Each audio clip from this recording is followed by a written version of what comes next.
আসার পথে মেহেদীবাগ জামে মসজিদের সামনে থেমে গেলাম, কারণ চোখে পড়ল একটা দৃশ্য।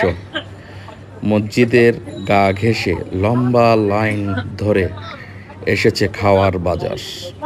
এক পাশে ভ্যান ভর্তি টাটকা সবজি, লাউ, পটল, বেগুন, কাঁচামরিচ, কাকুর গলায় হাক, তাজা সবজি নেন। এভাবে চিল্লাচ্ছে, তাজা সবজি নেন। আবার কেউ মাছ কিনতেছে দরদাম করে, কেউ ফলের ঝুড়ি থেকে কলা, আপেল বেছে বেছে এবং পেয়ারা নিচ্ছে। আবার অনেক জায়গায় দেখছি আলু, পেঁয়াজ এগুলা নিচ্ছে,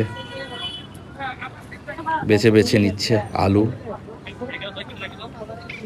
দেখে খুব সুন্দর লাগছে। চাচা দেখছি এখানে অনেক রকমের খাবার জিনিস বিক্রি করতেছে, দেখে খুব লোভনীয় লাগছে।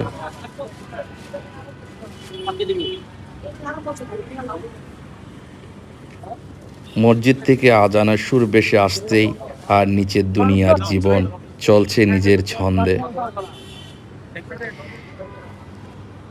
এই ব্যস্ততার গল্প, এই গন্ধ, এই মানুষের কোলাহল, এটাই মনে হয় চট্টগ্রাম। এটাই তো আমাদের রোজগারের জীবন। মেহেদীবাগের এই ছোট্ট বাজারে শুধু সবজি বিক্রি হয় না, এখানে বিক্রি হয় গল্প, হয় সংসার।